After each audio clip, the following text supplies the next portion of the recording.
Assalamualaikum warahmatullahi wabarakatuh. Alhamdulillahi rabbil alamin wassalatu wassalamu ala asyrafil anbiya'i wal mursalin nahmaduhu wa nasta'inuhu wa nastaghfiruh. Fa inna asdaqal hadits kitabullah wa khairal hadi hadi Muhammadin sallallahu alaihi wasallam. Wa syarrul umuri muhdatsatuha wa kullu muhdatsatin bid'ah wa kullu bid'atin dhalalah wa kullu dhalalatin fin-nar. وقال رب اشرح لي صدري ويسر لي أمري واحلل عقدة من لساني يفقه قولي. Alhamdulillah, bersyukur kehadrat Allah Subhanahu wa taala kerana dapat bersama pada malam ini. Insya-Allah pada malam ini kita nak sambung hadis yang ke-16. Masih lagi di bawah bab yang kedua, iaitu bab taubah. Bab yang kedua iaitu bab taubah.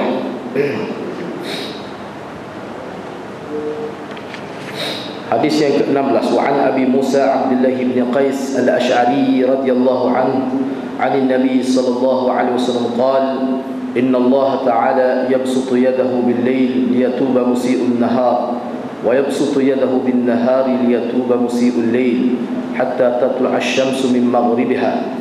Rawahu Muslim. Wa an Abi Hurairah radhiyallahu anhu qala qala Rasulullah sallallahu alaihi wasallam man taba qabla an tatlu'a asy-syamsu min maghribiha taba Allahu alaihi. Wa an Abi Abdurrahman Abdullah bin Umar bin Al-Khattab radhiyallahu anhuma 'an an-nabi sallallahu alaihi wasallam qala inna Allah azza wa jalla yaqbalu taubatal 'abdi ma lam yugharghir. Rawahu at-Tirmidzi wa qala haditsun hasan. Diriwayatkan daripada Abi Musa iaitu Abdullah bin Qais al-Ash'ari radhiyallahu anhu, yang diambilnya daripada Nabi sallallahu alaihi wasallam bahawa Nabi sallallahu alaihi wasallam telah bersabda, sesungguhnya Allah menghamparkan tangannya pada waktu malam. Hampar atau buka. Jadi disebut begitu kan. Bukan makna buka seperti mana kita buka gini, tidak maksud begitu.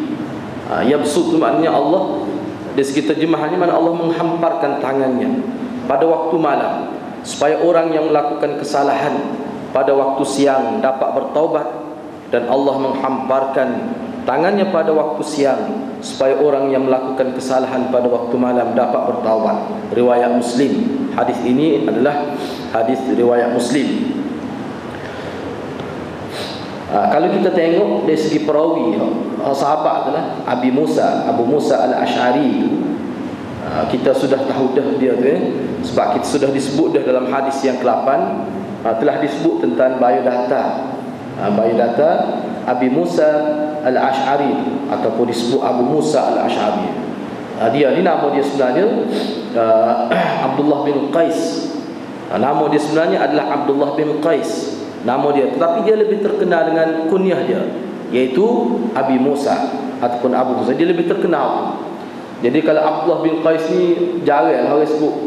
Dia ni daripada puak-puak Ash'ar, daripada kabilah Ash'ar. Ini Abdullah bin Qais ni, atau biasa disebut sebagai Abu Musa al-Ash'ari. Seperti yang kita telah disebut dah sebelum ini, bahawa Abi Musa ini kita sebut dah sebelum ini, cuma saya nak sebut sikit lah dari segi kepakaran dia. Abi Musa ini, Musa al-Ash'ari, dari segi kepakaran dia, pertama sekali dari sudut bidang, dia terkenal sebagai salah seorang ahli ilmuwan di kalangan para sahabat. Di kalangan sahabat dia ni adalah antara tokoh akademik di kalangan sahabat Nabi radhiyallahu anhum. Dan dia ni seorang sahabat yang alim dalam bidang fiqh. Ni kepakaran dia. Kepakaran Abi Musa al-Ash'ari. Selain daripada dia ni disebut secara umum sebagai ahli ilmu, dia ni antara kepakaran dia adalah dia mahir dalam bidang fiqh.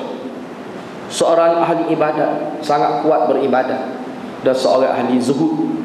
Kata Imam Zahabi, kana sawaman qawaman rabbaniyan 'abidan mimman jama'a al-'ilma wal jihad wa salamat as-sadri lam tughayyirhu al-imaratu wala gtarrat dunya. Ni kata Imam Zahabi. Jadi Imam Zahabi sebut bahawa Abu Musa al-Ash'ari ni, dia ni seorang yang memang kuat. Dia seorang yang sangat kuat puasa seorang dia ni. Abu Musa al-Ash'ari seorang yang kuat berpuasa, sawaman. Mana seorang yang kuat berpuasa, dan seorang yang gigih berdiri malam, mana tak tidur malam kerana beribadat kepada Allah. Abu Musa al-Ash'ari. Dan dia ni dikenali kalangan sahabat sebagai Rabbaniyan, seorang yang hidup beribadat, zikir, baca Quran. Oleh kerana dia ni seperti yang saya sebut dah sebelum ni, saya sebut rekah lah, banyak lagi kita sebut dah banyak sebelum ni sebagai peringatan saja. Abu Musa al-Ash'ari ni antara sahabat Nabi yang kira-kiranya paling sedap lah baca Quran, paling merdu suara. Abu Musa al-Ash'ari, kalau dia baca Quran memang luar biasa lah. Sehingga kalau kita tengok dalam sejarah hidup dia, dalam beberapa riwayat, Nabi sebut dia, kamu ni memang dikurniakan seruling Nabi Daud lah. Nabi pernah sebut pada Abu Musa al-Ash'ari ni. Dan bila dia baca, bila dia bangun semaya malam tahajud, bila dia baca Quran tu, isteri-isteri Nabi akan duduk tepi rumah, Allah telinga dengar sebab dia baca Quran, cukup lunak merdu suara dia. Beberapa sahabat, misalnya Sayyidina Masdi pernah disebut, kalau kita tengok dalam beberapa riwayat, Sayyidina Umar kata, zakirna ya Aba Musa, zakirna ya Aba Musa, zakirna Rabbana ya Aba Musa. Wahai Abi Musa, peringatkanlah kami kepada Tuhan kami. Bila sebut begitu, maknanya dia nak suruh Abu Musa ni baca Quran lah. Sebab bila dia baca tu, saya nak kata luar biasa lah suara dia tu, mengingatkan kita kepada Allah Subhanahu Wa Taala. Ini kelebihan dia. Selain daripada dia ni seorang ahli ibadat yang hebat lah, yang mana kata Imam Zahabi, dia ni puasa banyak. Memang dia puasa. Jadi puasa ni menjadi amalan dia. Berdiri malam, berjaga malam kerana qiyamul lail, seorang yang kuat ibadat. Selain daripada itu, dia bukan dikenali sebagai ahli ibadat saja, tapi dia juga adalah ahli ilmu. Dia menghimpunkan banyak ilmu, dan dia ni merupakan ahli jihad. Dia sebut sendiri, ada dalam riwayat dia sebut sendiri, Musa dia kata, saya ni mana berjihad ada dalam riwayat sebut tu, jihad dia ni maknanya berbelas kali dia sebut. Dia selepas ni zaman Nabi, selepas Nabi dia ada lagi jihad, tak berhenti dia ni. Abu Musa Abu Musa ini. Dan kata Zahabi lagi, dia ni jiwa dia wasalamatus sadri, jiwa dia ni memang cukup tenang. Lepas dia tidak menggelabah, sentiasa tenang jiwa dia, dan dia tidak akan terpedaya dengan jawatan. Dia tidak akan terpedaya dengan dunia ini. Ini sifat Abu Musa al-Ash'ari. Dia mati pada tahun 44 Hijrah di Kufah atau Madinah. Tapi ada juga setengah riwayat kata dia, tapi tidak jelas lah. Setengah kata dia tidak mati pada tahun 44, jadi khilaf. Tapi kebanyakan ulama sebut dia mati pada tahun 44 Hijrah di Kufah. Ada juga setengah ulama sebut di Madinah. Jadi dia ni pegang jawatan. Abu Musa ni tokoh politik, dan dia ni antara tokoh sahabat yang dihentam hebat oleh Syiah. Abu Musa ni kerana dia berpihak pada Muawiyah ibn Abi Sufyan ni. Abu Musa ni teruklah dia kena hentam oleh kelompok Syiah ni. Dia anggap sebagai syaitan, iblis, disebut dalam riwayat Syiah, disebut begitu Abu Musa ni. Itu secara ringkas, sebab pada hadis yang ke-8 kita telah sebut dah secara panjang lebar berkenaan dengan Abu Musa al-Ash'ari ni. Seperti mana yang hadiah sahabat tahulah bahawa Abu Musa ni dia 2 kali hijrah. Dia ni 2 kali lah hijrah dia ni. Bahkan Nabi sebut dia. Sebenarnya ada paling kurang, ulama kata paling kurang 2 hadis khusus Nabi sebut kita dia. Paling kurang. Yang pertamanya hak berkenaan dengan hijrah dia ni, sebab dia hijrah ke Habasyah. Asalnya dia nak mari jumpa Nabi. Dia mari kali pertama, dia mari seorang lah jumpa Nabi. Dia masuk Islam Mekah. Lepas tu dia balik ke kawasan Bani Ash'ari tu. Lepas tu dia dakwah situ, ramai masuk Islam. Sehingga mari untuk kali dua tu 50 hari lebih. Mari sekali dia naik kapal, tiba-tiba kapal itu ditiup oleh angin, pergi tersadar di kawasan bumi Habasyah itu. Di situ dia bertemu dengan Ja'far bin Abi Talib dan dia duduk situ, pokok Asy'ari ini. Cuma selepas itu dia pergi berhijrah. Bila Nabi pergi ke Madinah, selepas itu dia pergi ke Madinah. Ini berlaku cerita ni kalau ikut dari selepas peperangan Khaybar. Selepas peperangan Khaybar, dia pergi ke Madinah. Jadi maknanya dia hijrah 2 kali. Ini satu kelebihan. Sebab tu Nabi katakan, lakumul hijratu marratain. Hijratukum ila al-Habasyah wa hijratukum ila al-Madinah. Ini hadis khusus dari dia. Sebut pada dia tapi merangkumi puak-puak Asy'ari itulah. Tapi khusus untuk dia lah sebenarnya. Tapi oleh kerana puak dia ramai sebut kum, ulama kata sebenarnya dia lah. Sebab orang lain itu sekat termasuk puak Asy'ari lah. Tapi kukuk mana Nabi sebut khusus pada dia. Nabi kata kamu ni, khususnya Abu Musa dan puak-puak Asy'ari yang lain, kamu ni berhijrah 2 kali. Pertama ke Habasyah, kemudian ke bumi Madinah Al-Munawwarah itu. Ada hadis khusus lah. Jadi ulama sebut dia ni mempunyai jasa yang sangat besar untuk agama. Dia ni sehingga Nabi SAW pujilah dia. Memang dia kalau dalam bab agama, bab jihad, untuk atas rasa agama memang nampak cenderung sangat dia. Gapo-gapo mesti kerana agama. Sehingga Nabi dalam riwayat Bukhari hadis yang ke-7408 itu disebut, Allahumma ighfir li Abdullah ibn Qais dhanbahu wa adkhilhu yawmal qiyamati madkhalan karima. Nabi doa pada dia. Ni Nabi dalam hadis Bukhari. Nabi doa pada dia. Manaqib Abi Musa al-Asy'ari. Nabi kata, Allahumma ighfir li Abdullah ibn Qais dhanbah. Ya Allah, ya Tuhanku, ampunilah, berilah keampunan kepada Abdullah bin Qais daripada dosa-dosa dia pernah buat, dosa kecil, dosa besar, masuk neraka, ampunkanlah. Nabi doa. Wa adkhilhu yaumal qiyamati madkhalan karima, dan masukkanlah Abu Musa ni ke dalam satu tempat masuk yang sangat mulia, iaitu syurga. Ini Nabi doa khusus pada dia. Tetapi Syiah kata dia ni memang disebut sebagai ahli politik yang paling licik digambarkan dalam sejarah, dalam kitab-kitab Syiah. Abu Musa penipu besar dalam kitab-kitab Syiah disebut gitu. Sebab dia ahli politik, dia pegang jawatan.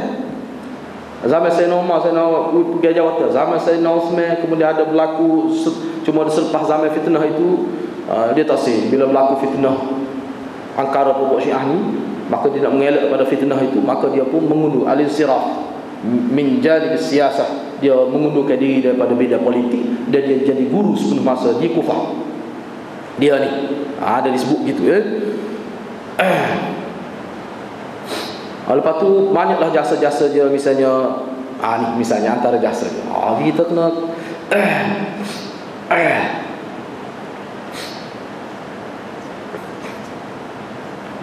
jadi terjawablah sebenarnya apa yang Syiah benci sangat pada dia. Dia terlibat membebaskan bumi Asfahan itu. Dia ni Abu Musa ni, zaman dia lah.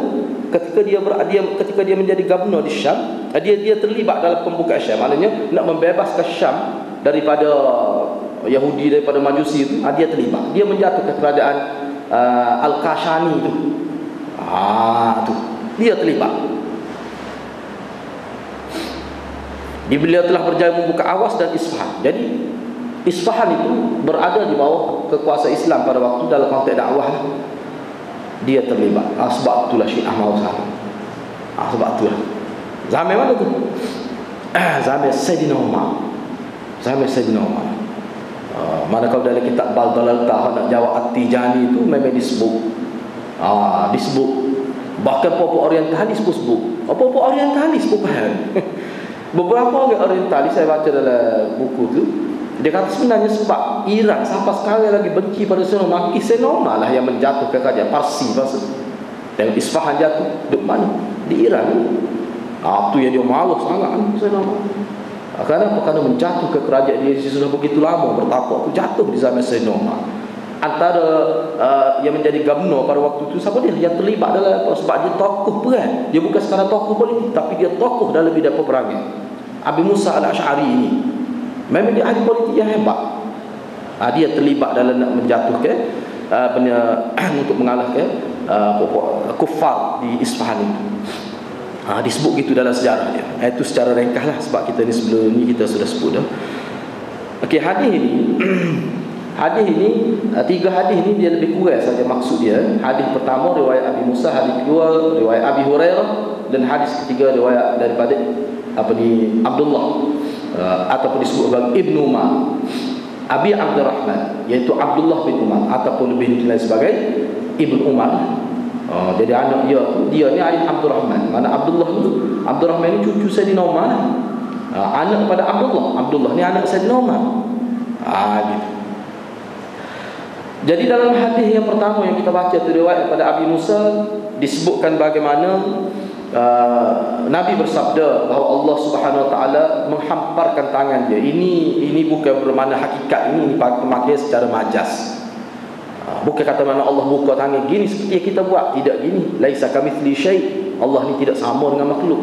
Cuma yabsut, mana buka kena ayatnya peluang.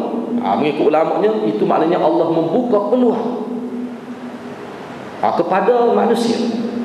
Itu maksudnya. Allah membuka peluang siang dan malam. Itu ringkas maksudnya. Bukan bermakna Allah buka tangan. Kalau gitu makna jadi makna kita musyabbihah, menyamakan Tuhan. Tidak maksud gitu. Walaupun teks asal disebut gitu, tapi makna dia kita tidak pakai dengan makna hakikat.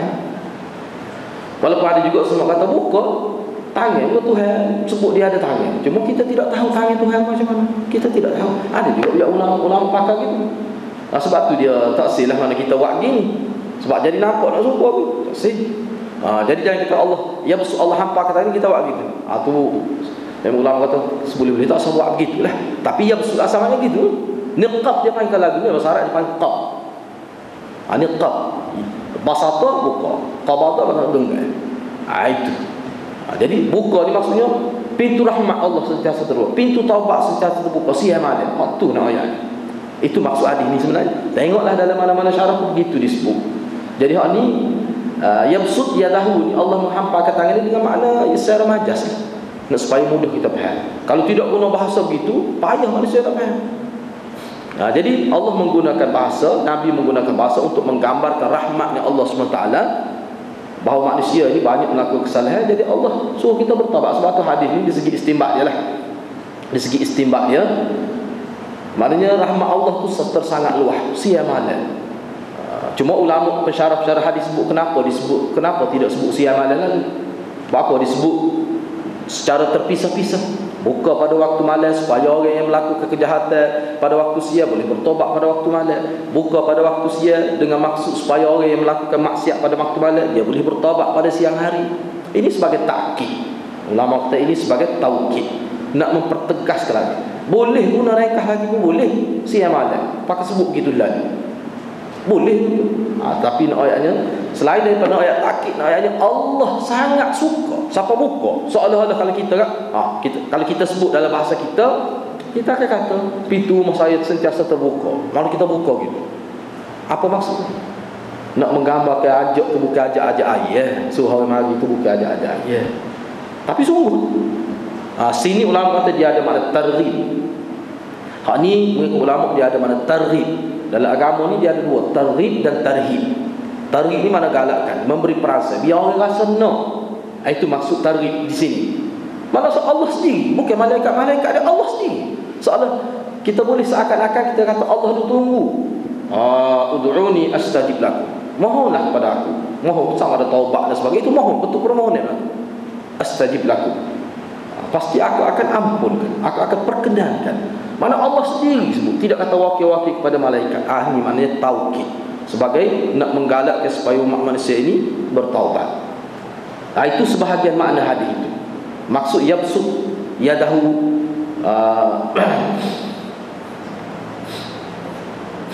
musi'un nahar, seperti yang saya sebut tadi lah.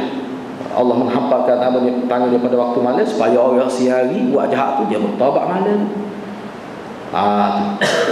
Selain daripada itu, makna tu kaitkan di antara hampar tangan pada waktu malam supaya orang yang melakukan maksiat pada siang hari bertaubat pada waktu malam, mengikut pensyarah-pensyarah hadis lah. Kalau kita tengok, sebab saya tidak mari satu-satu lah, sebab kita tengok boleh katakan hampir semualah sebutnya bahawa Jadi sebut hampar pada waktu malam supaya orang siang hari bertaubat, hampar pada siang hari, buka pada siang hari supaya orang malam taubat. Itu maknanya untuk mubadarah, untuk segera. Jangan tangguh. Jangan tangguh. Sebab tu dalam mana-mana kitab pun istinbat dia kata jangan tangguh. Maknanya Allah nak isyarat pada umat manusia, bila kamu buat salah terus bertaubat. Jangan tangguh-tangguh taubat ini. Kerana kita tidak tahu bila kita mati. Takut mati tak ada bertaubat. Sebab manusia ni nak boleh hapus dosa, umumnya lah. Kalau kesalahan dia dengan Allah, maka dengan cara taubat. Umumnya dengan cara taubat. Dan kita sudah sebut dah sebelum ni, taubat kalau kesalahan berkait dengan manusia, dia ada kaedah dia. Kalau berkait dengan Allah, ada kaedah dia. Berkait dengan makhluk, ada kaedah dia. Adalah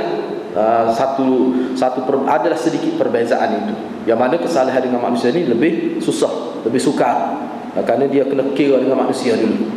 Tapi kalau kesalahan dengan Allah, tinggal semaya, kita bertaubat dan kita qada semaya, dan kita istiqamah semaya itu, jangan tinggal lagi. Saya sudah sebut panjang dah sebelum ni. Jadi itulah maksud dia. Jadi dari segi kesimpulan, kita boleh ambil setakat hal itu, bahawa Allah SWT akan menerima taubat hamba-Nya. Itu maksud Allah akan terima ke mana pun. Walaupun lewat dilakukan, namun taubat mesti dilakukan dengan kadar segera, kerana manusia dia tidak tahu bila dia mati. Bahkan mengikut Imam Nawawi, dasar pada hadis-hadis lain, ijma' dia kata ulama bahawa taubat manusia ini Allah akan terima. Dasar pada ayat Quran, dasar pada hadis Nabi, ijma'. Sebelum matahari naik secara menyongsang itu, sebelum matahari naik dari sebelah barat itu, ijma', tak ada khilaf. Cuma kalau ada khilafnya dalam setengah-setengah mazhab, misalnya mazhab Hanafi, khilafnya bukan dari sudut terima, dari sudut ketika dalam hadis yang kedua, yang ketiga yang kita tengok selepas ni. Seterusnya di hujung hadis itu disebut Allah terima taubat sehingga matahari naik dari sebelah barat. Ini seperti mana yang kita telah sebut dah sebelum ini, penerima taubat ni walaupun luah, tetapi dia ada juga ketika tidak diterima taubat. Ada juga. Dalam hadis ini sebut ketika matahari naik secara menyongsong. Mana matahari naik ke barat. Bahkan ada disebut dalam hadis lain, manusia pada waktu tu, pada situasi terkejut. Bila dia bangun pada waktu pagi, dia tengok bahaya dia luar biasa, keluar bahaya dari arah yang lain. Dan sekarang matahari naik daripada sebelah timur. Biasanya naik timur, jatuh ini matahari naik ke barat. Jadi bahaya jadi sebaliknya. Terkejut tengok. Pakat hungar pergi ke balasah, ke masjid, pakat berzikir dan sebagainya. Pada waktu tu taubat tidak diterima. Lama juga di kalangan ulama sebut seolah-olah seakan-akannya Allah, Nabi SAW sebut sini bahawa naiknya matahari itu, disitulah sebenarnya muncul kiamat. Disitulah saat orang panggil tak kiamat ni, matahari langit jatuh sekeping-sekeping ke ataupun macam mana. Setengah ulama dia berdalil pada ini, dia kata dasar pada ini sebab tak terima dia taubat. Bila matahari naik secara menyongsong, ramai juga ulama sebut itu menunjukkan disitulah start kiamat, bermula kiamat.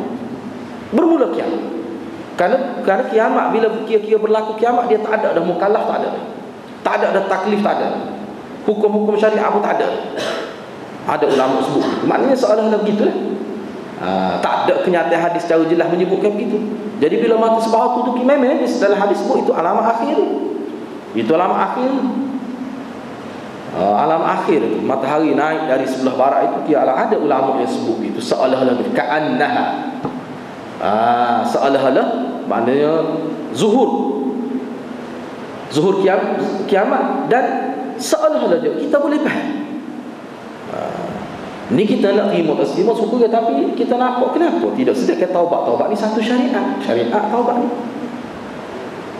ni satu syariat. Tetapi bila sampai matahari naik dari sebelah barat, tak ada, mati terbatal dah tu kemestian taubat. Kalau taubat pun tak jadi. Ini menunjukkan bahawa sudah hilang taklifat itu. Sudah tidak ada hukum taklifat, tidak ada. Itu disebut oleh pensyarah-pensyarah hadis, gitulah. Dalam sebelum ni pun kita telah sebut bahawa ada juga ketika dalam hadis yang ketiga ni disebut juga, mana ada beberapa ketika tidak diterima taubat manusia itu. Berdasarkan pada hadis ini juga kita boleh faham bahawa luasnya rahmat Allah Subhanahu Wa Taala itu dan banyak kurniaannya kepada hamba-Nya, dengan cara Allah memaklumkan kepada kita bahawa pintu taubat sentiasa terbuka sampai hari kiamat. Ini saya ambil satu huraian. Huraian ulama yang menyebutkan bahawa tatlu'us syams min maghrib itu, naik matahari dari sebelah barat itu orang panggil start mula kiamat. Mula kiamat. Sampai setakat itu hak Allah SWT beri peluang kepada manusia untuk menyucikan dirinya daripada dosa. Setakat. Lepas tu tak ada. Waktu dia panggil, dalam istilah dia panggil waktu yang amah, waktu yang umum, waktu yang khusus. Hadis yang ketiga yang kita baca ni, ketika nyawa berada di halqum, waktu yang khas untuk seseorang. Hak kiamat ni waktu yang umum. Waktu yang umum. Manusia yang ada pada hari itu memang tidak diterima taubat, walaupun nyawa tidak berada di halqum dalam keadaan segar bugar, tetapi tidak diterima taubat. Ini mana had waktu tertutup taubat ni waktu yang amah. Kalau waktu yang khusus ketika nyawa berada di halqum, dalam hadis yang ketiga ini. Dalam hadis yang ke-17 ataupun hadis yang kedua yang kita baca pada malam ini, itu hadis riwayat daripada Abi Hurairah. An Abi Hurairah 'an Nabi sallallahu alaihi wasallam qala man taba qabla an tatlu'a asy-syamsu min maghribiha taba Allahu alaihi. Diriwayatkan daripada Abi Hurairah yang diambilnya daripada Nabi sallallahu alaihi wasallam, kata beliau, yakni Nabi bersabda, qala Nabi bersabda, man taba qabla an tatlu'a asy-syams min maghribiha taba Allahu alaihi. Sesiapa yang bertaubat sebelum matahari naik dari sebelah barat, Allah pasti akan terima taubatnya. Allah pasti akan terima taubatnya. Hadis ini riwayat Muslim. Dari segi biodata perawi Abi Hurairah kita telah sebut pada hadis yang ke-7. Dari segi perbincangannya pun sama sukuasanya juga lah, seperti hadis yang pertama ataupun hadis yang ke-16. Asalnya kita tengok hadis yang ke-18 ataupun hadis yang ketiga. Wa an Abi Abdurrahman Abdullah bin Umar bin Al-Khattab radhiyallahu anhuma 'anil Nabi sallallahu alaihi wasallam qala inna Allah 'azza wa jalla yaqbalu taubatal 'abdi ma lam yugharghir. Rawahu Tirmizi wa qala haditsun hasan. Diriwayatkan daripada Abi Abdurrahman, yaitu Abdullah bin Umar bin Al-Khattab radhiyallahu anhuma, kerana kedua-duanya adalah sahabat Nabi. Yang diambilnya daripada Nabi sallallahu alaihi wasallam, baginda bersabda, sesungguhnya Allah Azza wa Jalla akan menerima taubat seseorang hamba sehingga sebelum nyawanya sampai di halqum. Ini tak saya sebut tadi, hak waktu Allah terima taubat untuk yang bersifat khasah, khusus kepada individu tertentu. Kalau matahari naik dari sebelah barat itu hak masa yang bersifat ammah, yang bersifat umum. Hak ni setiap orang ada. Ini Allah letakkan waktu batasan untuk Allah terima taubat secara khusus pada setiap orang, ialah setakat nyawa dia berada di halqum. Setakat. Mana sebelum tu jangan dengan erti kata yang lain, jangan widdah siapa nyawa berada di halqum. Dan nyawa berada di halqum Allah tak terima dah. Jadi insya-Allah kita akan bincang sekilas apa maksud nyawa berada di halqum itu. Jadi Abi Abdurrahman ataupun Abdullah ibn Umar pun sebenarnya telah disebut dah biodata dia, boleh tengok sebelum ni. Jadi kita tak seulang dah pada hadis yang ke-12 itu. Boleh rujuk pada hadis yang ke-12. Dari segi perbincangannya,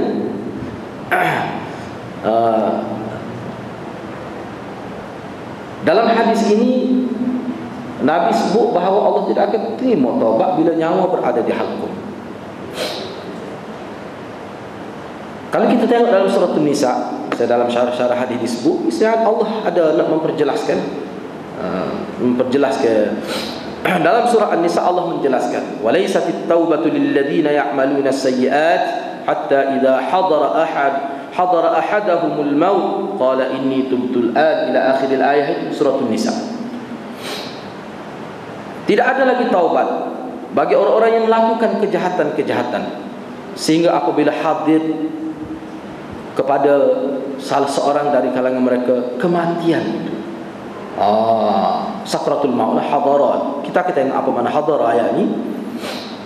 Qala, mana orang itu ketika dia hampir nak mati itu, ketika dia sedang menghadapi maut, dia kata sekarang ini saya akan bertaubat, sekarang ini saya nak bertaubat. Allah kata Allah tak akan terima. Tak. Mana ketika nyawa berada. Jadi hal ini kita boleh sesuai dalam hadis ini tidak sebut yugharghir itu.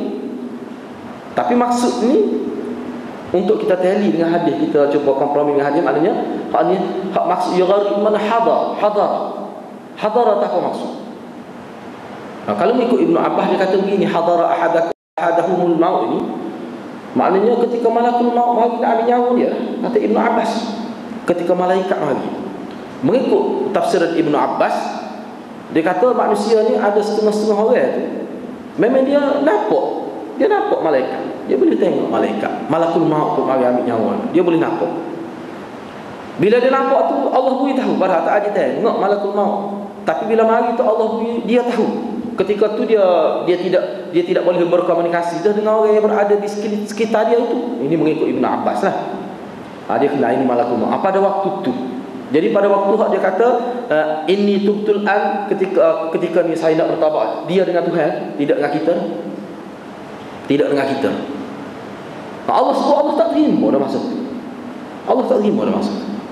Ketika dia nampak malakul maut, maka dia kata nak bertaubat. Maka tu dia sedang khitab kepada Allah, dia bercakap dengan Allah, dia kata dia nak bertaubat. Allah tahulah.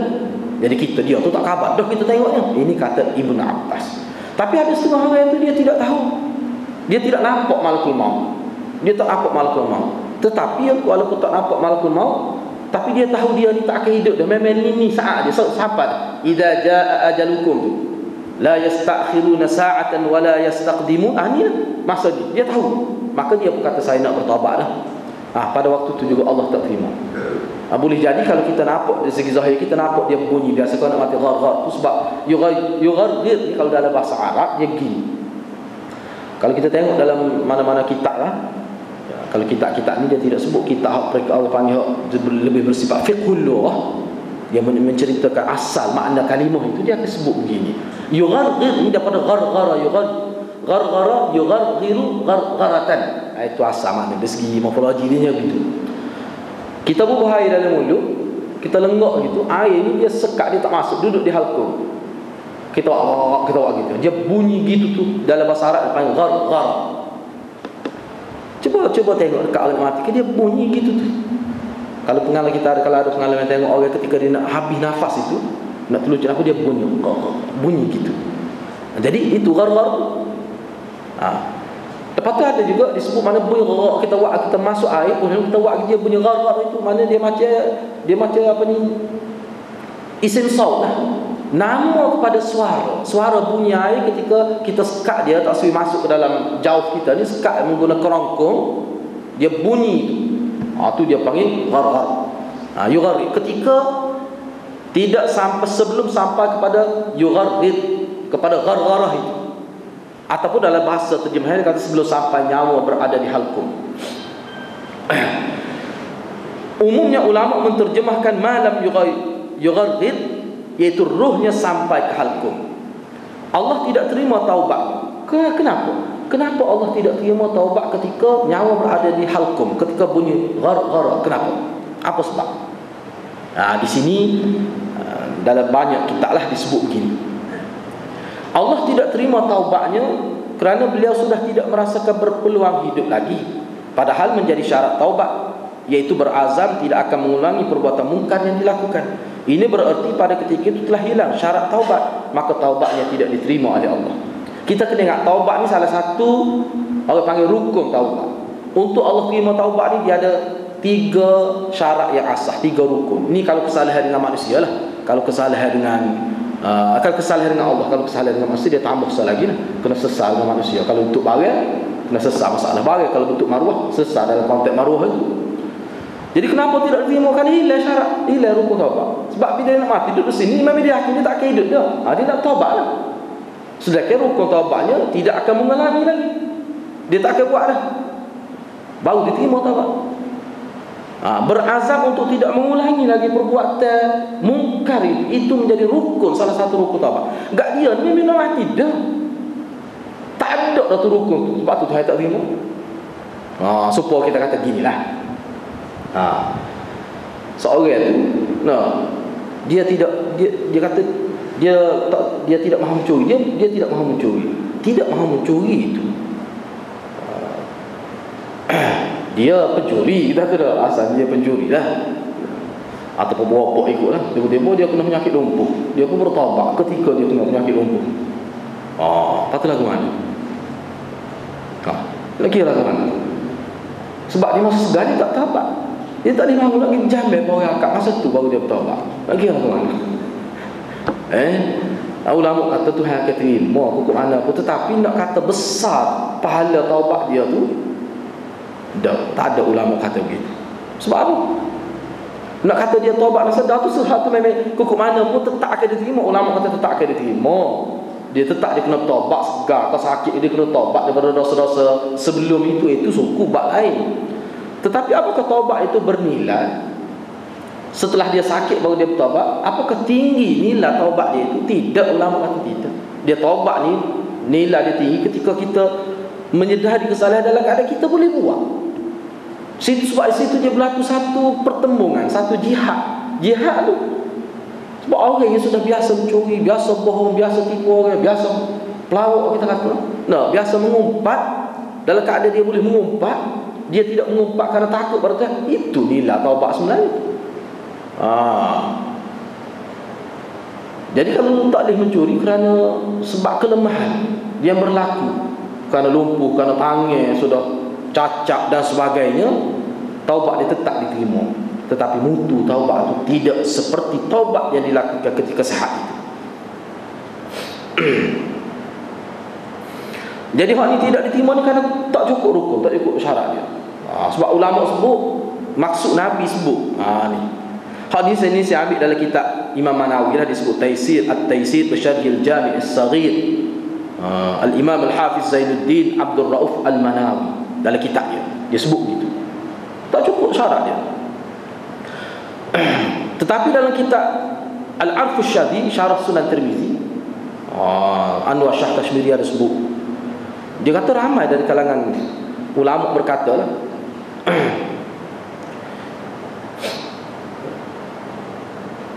dia kata Allah tak terima tu kalau daripada kekufuran. Ini ada khilaf. Tapi hak ni dalam Sunan Syarah Sunan Ibnu Majah Al-Suyuti dia sebut dan disetujui kikanya oleh Anwar Shah. Dia kata Tuhan tak terima ni kalau kufur. Masa tu baru nak beriman.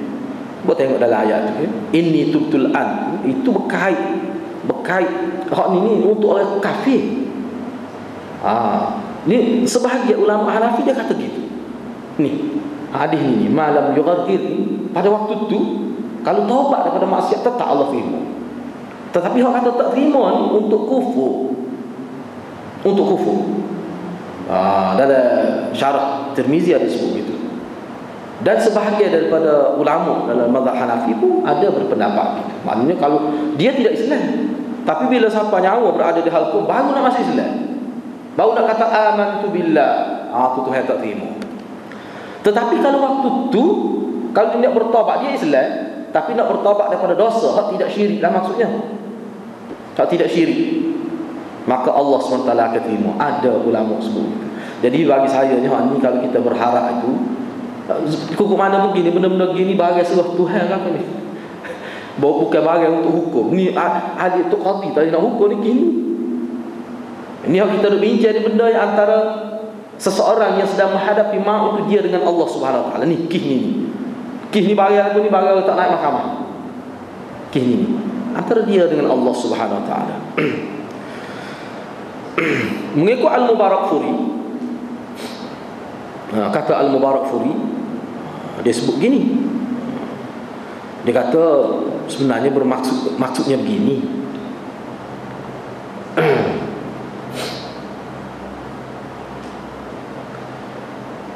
Maksud malam yugharir itu, selama mana seseorang itu dia tidak yakin, dia mati. Gitu ni molek apa ni? Jadi Nabi nak gambarkan malam yugharir ini dengan arti seseorang itu kalau dia bertaubat, walaupun dia sakit selama, tetapi dia tidak kuasa lagi nak mati. Jadi perasaan itu antara dia dengan Tuhan saja. Kita tak tahu. Sebab tu kih dia dengan Tuhan, bukan kih dengan kita. Tapi Nabi nak beri gambaran kepada kita, kalau mengikut Syekh Mubarak Furi, dia kata maksudnya kalau orang tu memang dia berasa dia mati, dia yakin dia mati, lepas tu baru dia nak bertaubat, masa tu Tuhan tak terima. Tetapi kalau dia sakit juga, dia tak khabar, katakanlah, boleh jadi. No. Tapi ada lagi dia berasa dia tidak, ada lagi kemungkinan dia hidup, kalau dia bertaubat Tuhan akan terima. Sebab tu kes ni antara dia dengan Tuhan, kata Syekh Mubarak Furi. Gitu. Jadi tapi kalau dia yakin dia mati, dia akan mati. Ini kes terakhir ni. Lepas tu baru dia mari tercetuh bertaubat kepada Allah, Allah tak terima. Ini mengikut huraian Syekh Al-Mubarak Furi. Jadi kukuk mana pun kita kena faham lah. Bahagi mari, jangan sampai ke tahap ini. Jangan biarkan sampai ke tahap ini baru duk kira nak taubat. Tak boleh. Seperti yang saya sebut tadi, mengikut Imam Nawawi kata yang zahir daripada hadis ni, dalam syarah Muslim disebut, dia kata kita nampak bahawa sebenarnya ijma', sebab tak ada ulama tolak bahawa sebelum sampai yugharghir, sebelum sampai ghargharah itu, maka tidak diterima taubat. Tak ada ulama kata, semua ulama kata diterima taubat sebelum ghargharah itu. Jadi mana hak tu adalah ijma'. Ijma' tu. Jadi makna yugharghir itu begitulah. Yugharghir itu maknanya ketika nyawa berada dalam itu, dia nak mati, yakin nak mati. Hak tu ramai ulama setuju tak Mubarak Furi sebut tu. Yakin dia nak mati. Jadi yakin dia nak mati, kita tak boleh nak tahu tu. Dia yakin dia dengan Tuhan. Gitu. Baik, kita pindah pada hadis seterusnya, hadis yang keempat. Kita pindah pada hadis yang seterusnya, iaitu hadis yang keempat. Hadis ini panjang. Wa an Zirr bin Hubaysh qala ataitu Safwan bin Assal radhiyallahu anhu as'aluhu 'anil masih 'ala al-khuffayn faqala ma jaa'a bika ya Zirr faqultu ibtigha' al-'ilm faqala inna al-malaikata tad'u ajnihataha li talib al-'ilmi ridan bima yatlub faqultu innahu qad hakka fi sadri al-mashu 'ala al-khuffayn ba'da al-gha'iti والبول وكنت امرأ من أصحاب النبي صلى الله عليه وسلم فجئت أسألك هل سمعته يذكر في ذلك شيئا قال نعم كان يأمرنا إذا كنا سفرا أو مسافرين أو مسافرين ألا ننزع خفافنا 3 أيام وليالي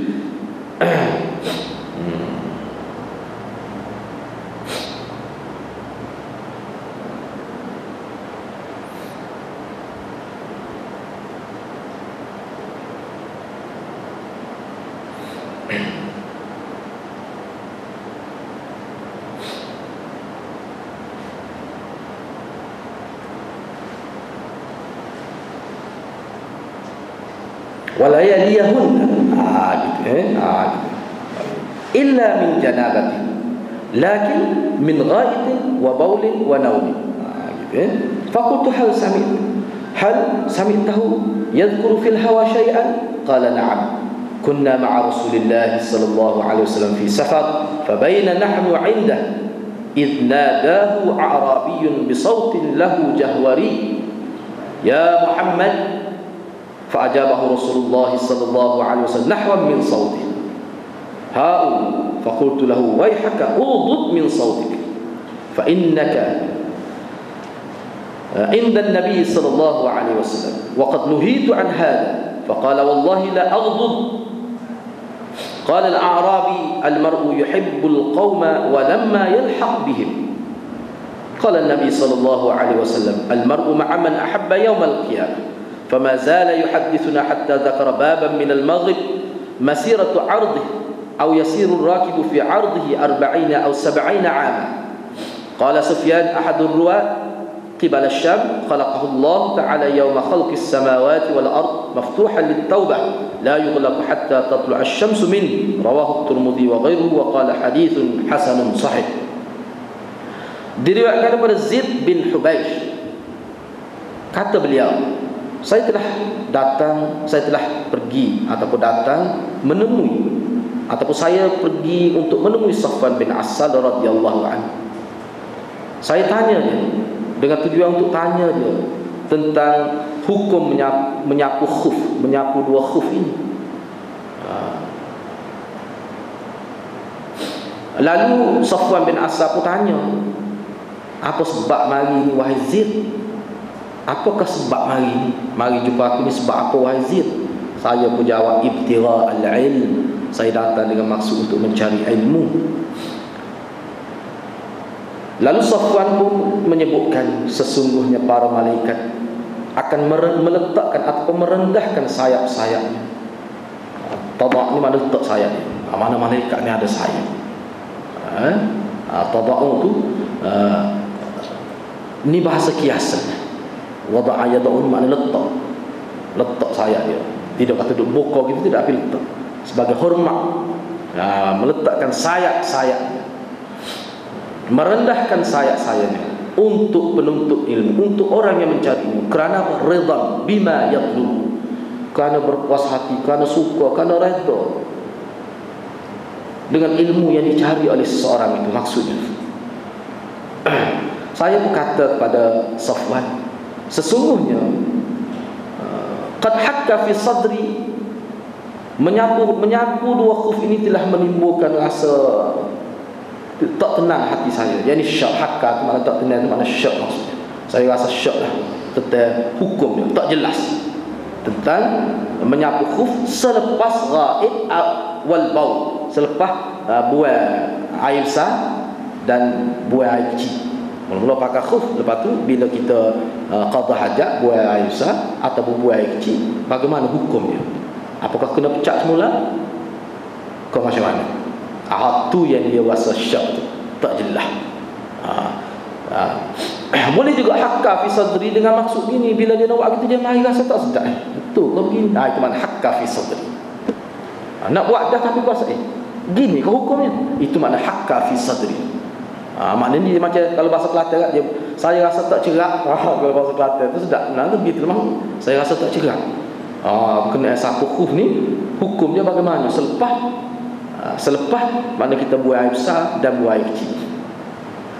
Dan engkau ini, bukankah engkau ini antara sahabat Nabi, bukan? Gitu. Sedangkan engkau ni salah seorang daripada sahabat Nabi sallallahu alaihi wasallam. Maka saya datang bertanya engkau, sebab kok mana engkau lebih tahu daripada hal ni hadirat mana kita nampaklah bahawa sahabat ni tempat rujuk ke. Sahabat ni tempat rujukan agama. Ini kita nampak salah satu hadis yang sebut gini. Ni mana ulama yang menyebutkan kedua sahabat dari sudut mana tempat rujuk hukum. Ini salah satulah dalil dia. Kerana kau sahabat Nabi. Mana kita nampak situ orang, maknanya Zaid bin Hubaysh ini memang kedudukan pandangan salafus soleh tabi'in tentang sahabat. Sebab orang dia moga dia belajar khusus dengan Nabi. Anak murid Nabi. Tak kita lebih tahu daripada dia. Lepas tu kita tengoklah secara naikah Safwan ni. Siapa dia? Safwan bin Asad ni. Setahu mana dia sahabat Safwan ni?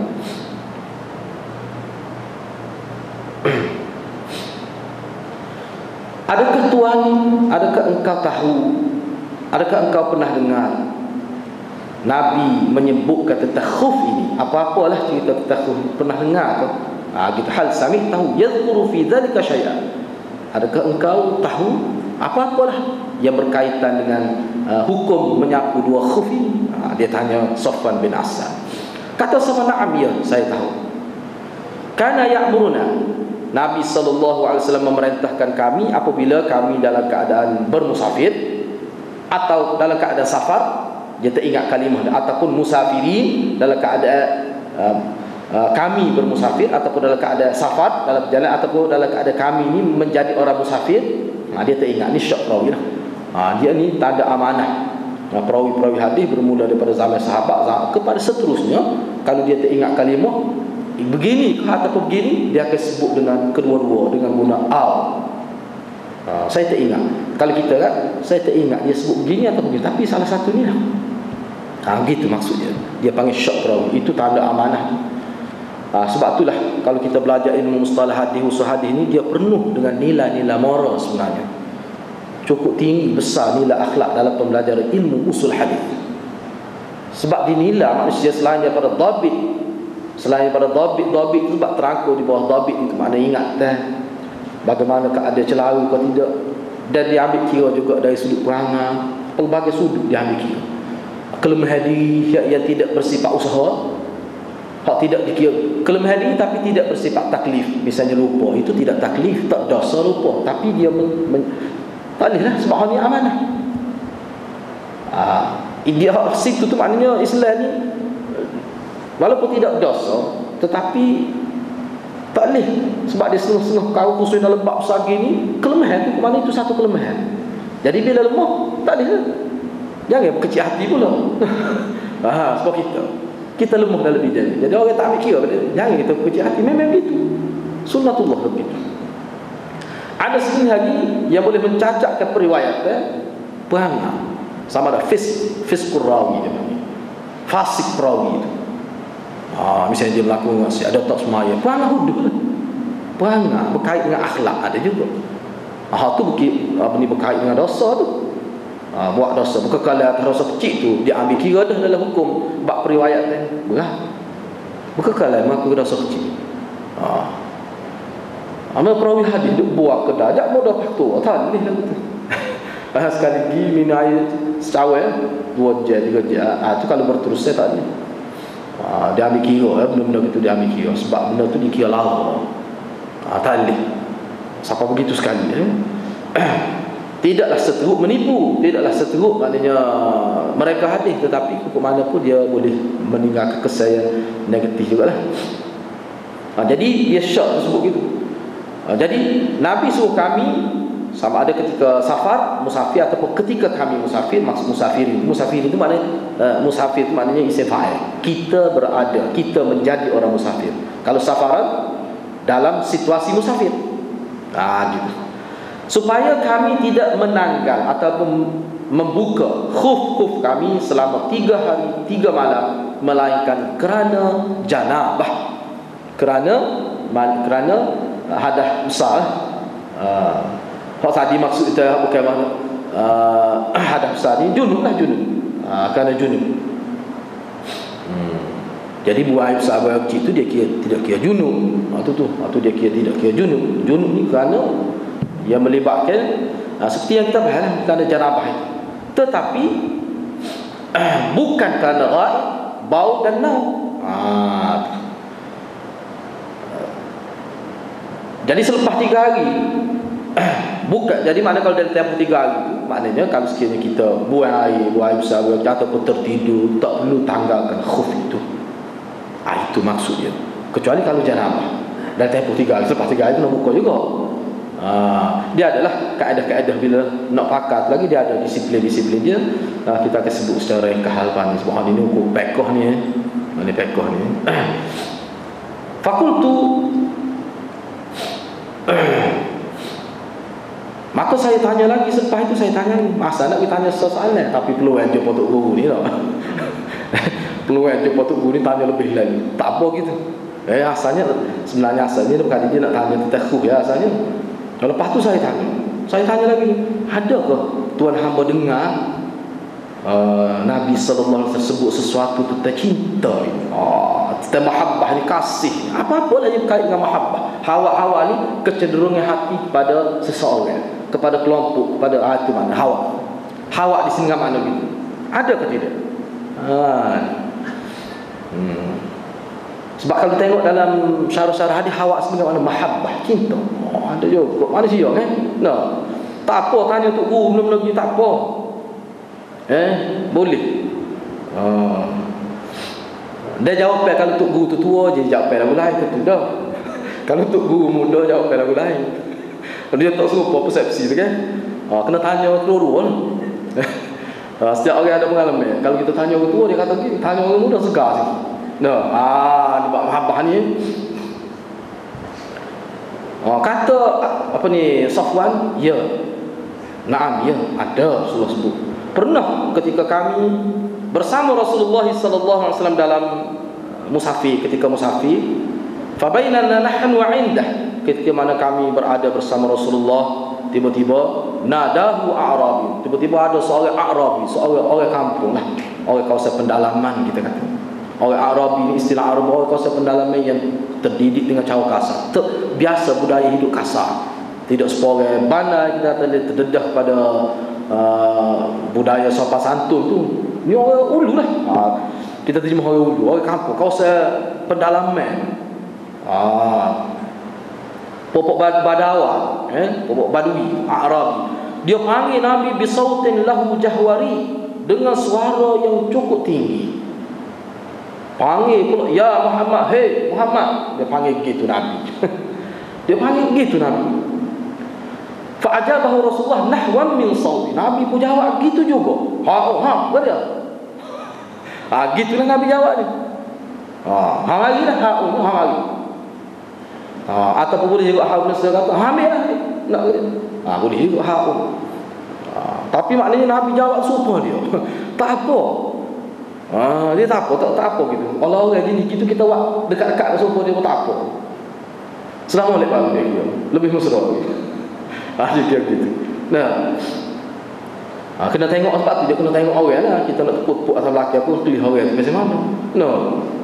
Maka jumpa baru kena tepuk lalu tu. Dia kena takut orang jenis tak biasa. Dia kejut tu mana. No. Kata lebih makan ni kata dah.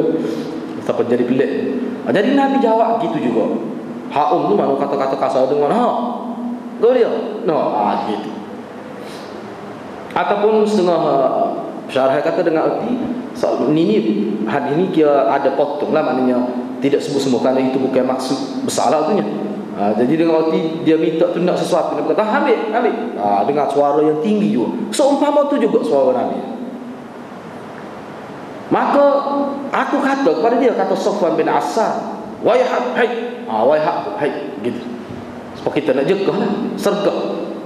Kemudian aku kata dengan dia dengan bahasa sergah, wayhak hai gitu.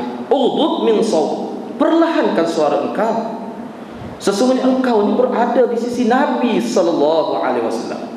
Wa qad nuhitu an hada. Sesungguhnya kami ditegah melakukan demikian. Kami tidak diajar. Dalam ayat Quran sebut terang itu supaya kita merendahkan suara kita dalam Nabi. Tidaklah dalam ayat Quran sebut begitu. Nah, itu cara. Dah ke dalam hadis digambarkan bagaimana terdidiknya sahabat Nabi akhir sekali dengan kasar zaman jahiliyah, akhir sekali terdidik dengan ilmu wahyunya Nabi ajar ni. Ketuk pintu rumah Nabi guna ujung kuku, naknya beradab. Takdiknya Nabi ajar tu memang kena molek. Batu ulama kata hadis ni sebenarnya nak ayat sahabat berubah 300 ni perlu darjah. No.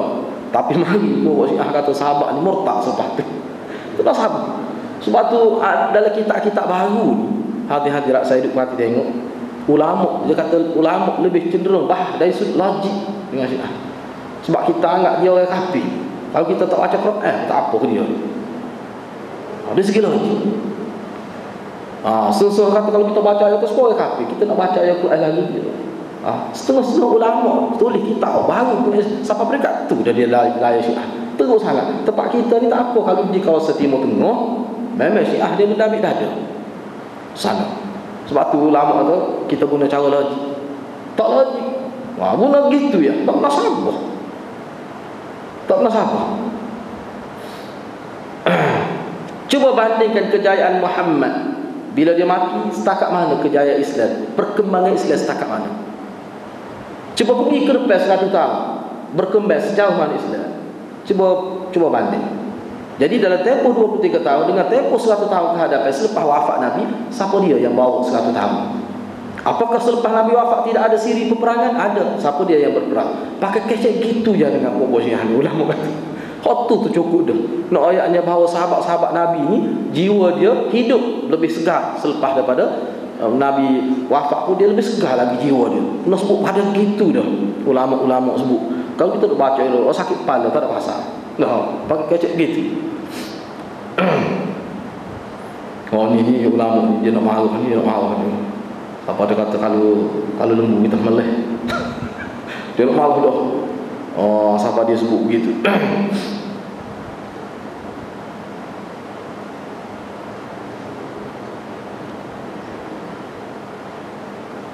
Tetapi Arabi ni kata, wallah la ardh, demi Tuhan, wallah, demi Allah ataupun demi Tuhan, la ardh, Saya tidak akan rendahkan suara saya.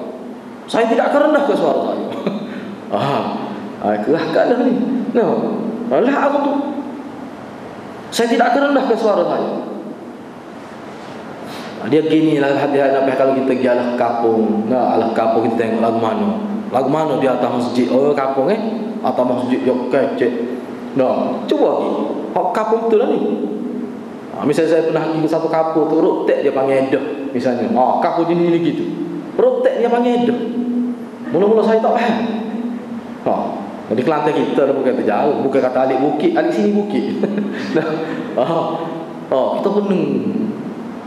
Saya pergi, telah ada saya duduk kawasan pergi. Edah dia panggil. Rotek dia panggil edah.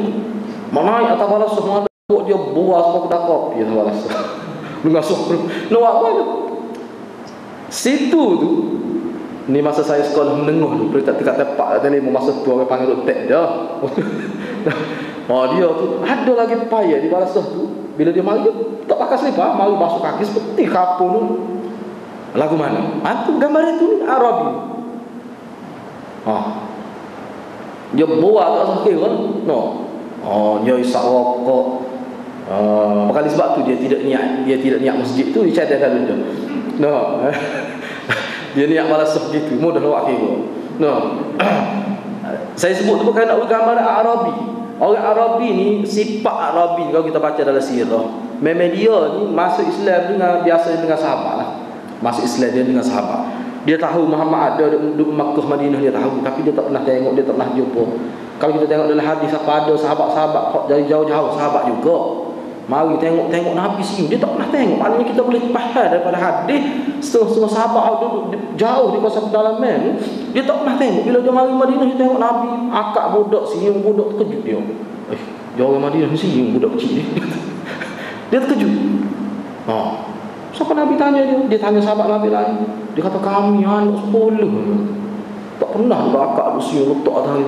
Nabi kata tak boleh. Budak dia kena begitu cara menyanyi, dia kena tunjuk. Duduk dalam tu orang tak nampak, tunjuk keluar. Dia kena tunjuk tu. Sebab pendidikan ni dia kena tunjuk, dia nampak di luar. Dia budak tak akan faham. Kalau orang tua apa payah nak faham kalau benda duduk dalam. Sebab suami isteri lah. Saya tahu. Dia kata dia kena tunjuk, biar tubik titik. Biar tubik keluar. Dia kena ada tu. Duduk dalam dia boleh kata berlaku saya cuma malah tunjuk, malah ikut air. Ada jenis orang yang gitu. Tak boleh kena tunjuk. Sebab Nabi suruh tunjuk. Kena tunjuk tu.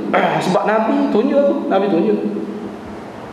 Dia tunjuk saya kepada orang rapat dengan kita, pada saya tunjuk tu.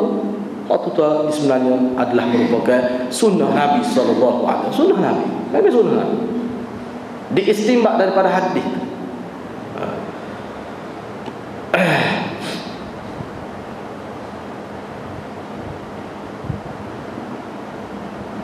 Jadi Arabi tu tanya Nabi, dia nak tanya ni, dia nak tanya gini.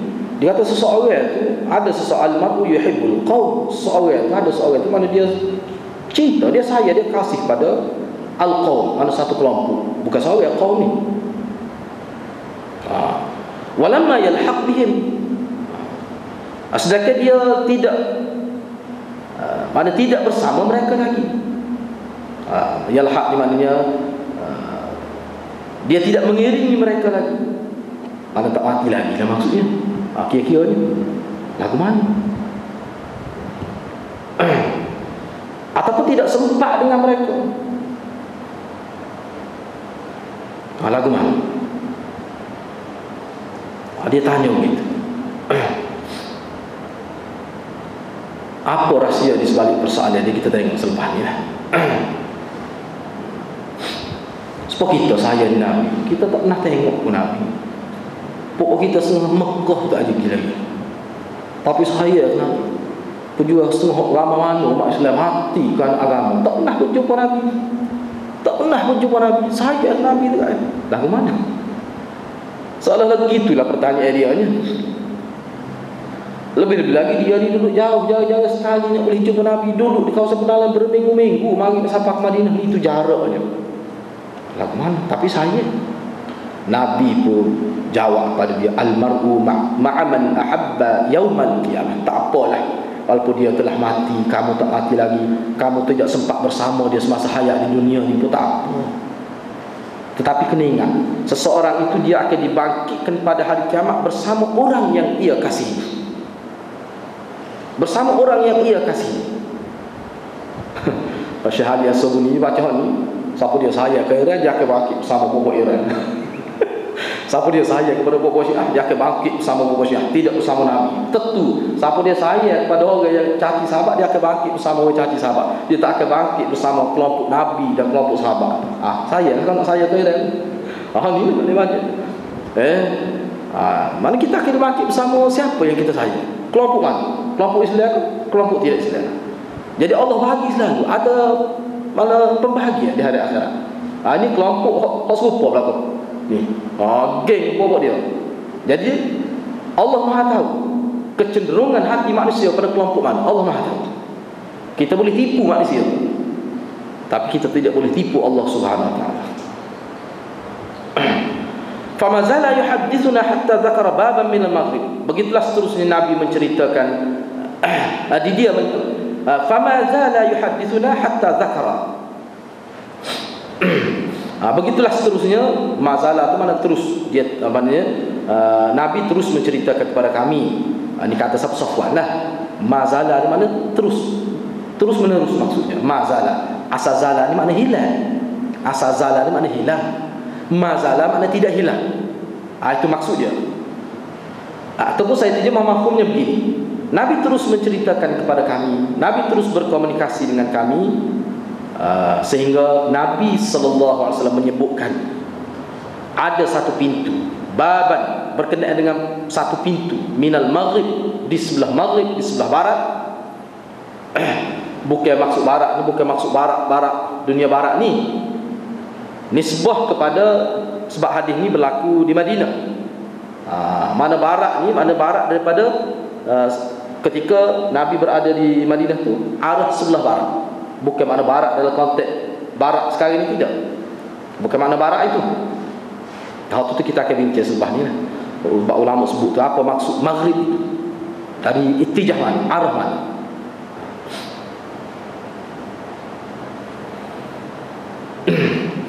Yang mana pintu itu masiratu ardhihi.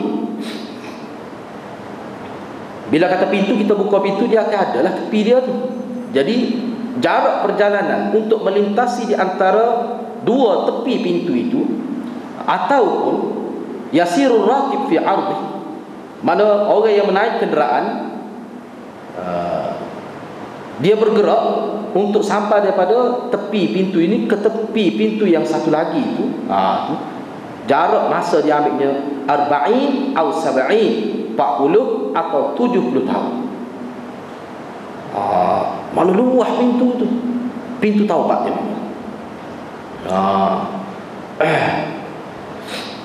Pintu tu maknanya pintu, kita nak panggil pintu taubat ke apa tu.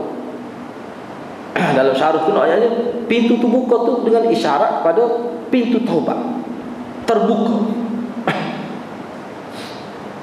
Kata Sufyan, salah seorang perawi hadis ini, dia kata qibala Syam.